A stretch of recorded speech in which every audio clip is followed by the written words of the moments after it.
Hello and welcome to another episode on Mars Bonsai channel. Today, very short episode from my cutting section. It's middle of autumn in my place, and I was doing a lot of cuttings. I did already few episodes also this year about how I'm doing cuttings and what different type of methods I'm using. If you are interested, you can check in the link here from the spring. But what I want to show you today is the result of the most promising method I'm using this year for the first time, and I think it's fantastic. If you watched my previous episode about cuttings, you know that I'm using for quite some time those kind of coconut pots you just throw into the water, and they will swell like this on this image. So, and you can put the seed or the cutting into this kind of coconut substrate. I can tell you that I'm very satisfied with this method. The only problem I had during the last season was that when the cuttings already had some roots, and I'm using a lot of these boxes. I have about 3 or 4 videos about boxes. You can find links in description. The method with boxes, which allows me to keep the high humidity inside the box, and they are increasing the survival rate of the cutting before it has any kind of roots, is tremendous, and I cannot recommend it enough. It's very cheap and super efficient in case you are working in confined environment of your garden and you don't have any kind of other possibility to keep high humidity in your place where you are trying to propagate, let's say, maples through the cutting. These boxes helped me tremendously, but what I had a problem in the autumn, like we have now in the beginning of October, I either needed to repot the cuttings from the boxes into the small pots, separate the cuttings into single or 2 plants per pot, and store it through the winter, or keep them in the box whole winter and make repotting in spring. You know, I was thinking a lot how to do it in a different way, and I showed it to you in my video from the spring, that I used combination of the boxes, and I used this kind of really tiny containers for my cuttings, and this coconut pod is inside, and it's just covered with a little bit of substrate. In this case it's zeolite, in this case it's pumice.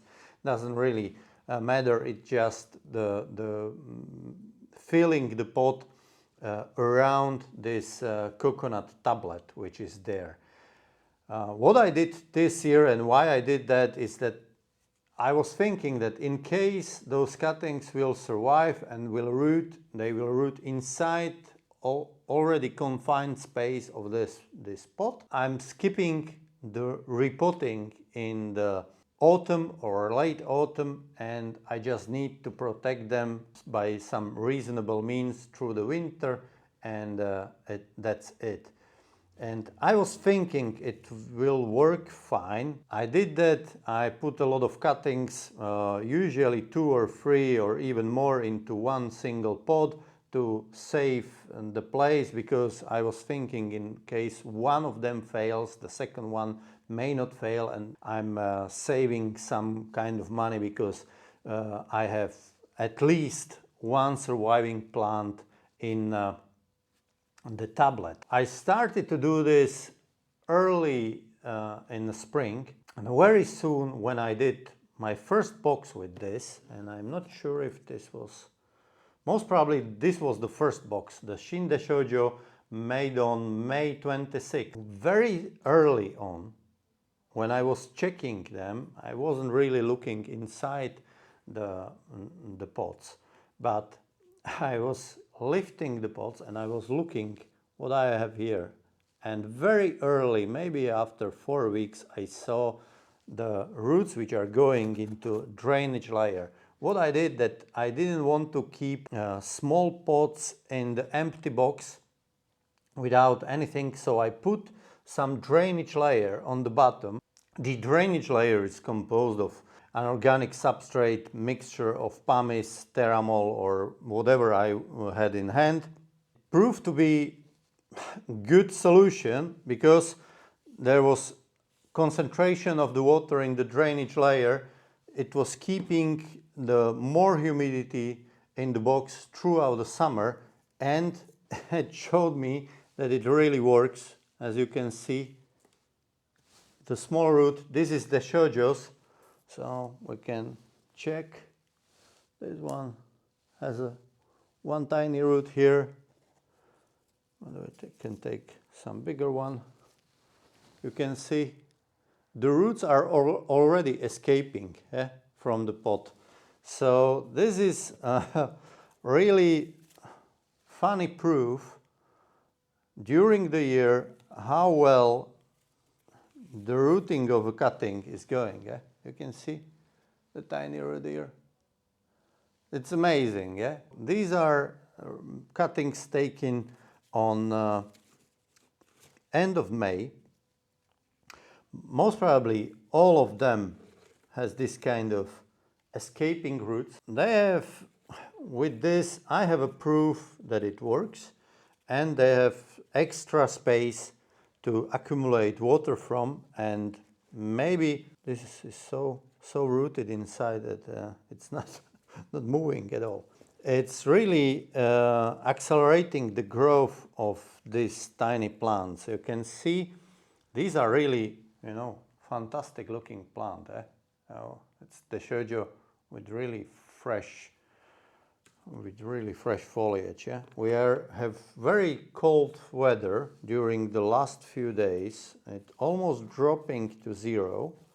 Not yet, but very close to zero, but still foliage is really nice. I just wanted to share with you that I think this is really fantastic. I don't need to repot those plants, I just need to protect them from the really harsh winter. And in the spring also, again, no repotting, and they just straight go out and they can grow. After I saw the result in this box, I made several other boxes with other maples. This is taken on July 16th, and this is normal green variety.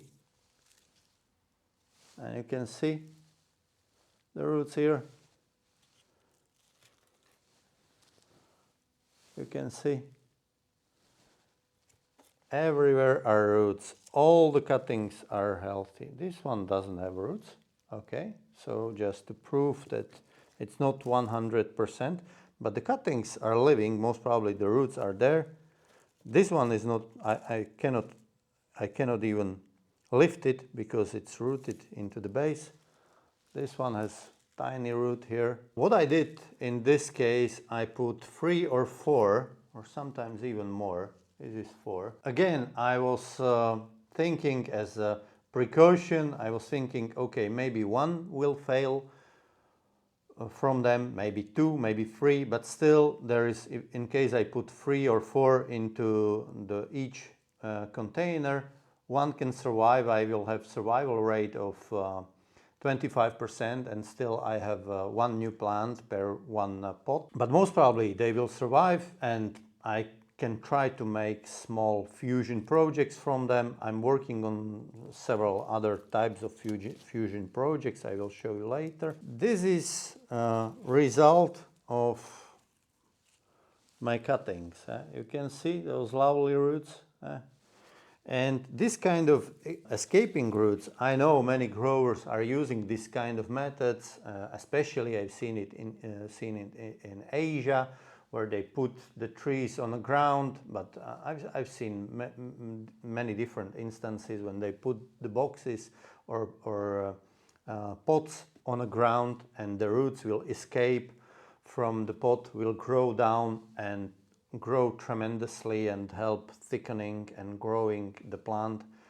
So also this is very similar method, but the thing is, it allowed me to check if the cutting succeeded, if there are roots, and those escaping roots proved to me that the concept is working, and I did several others. I have also Katsura, so this is green variety.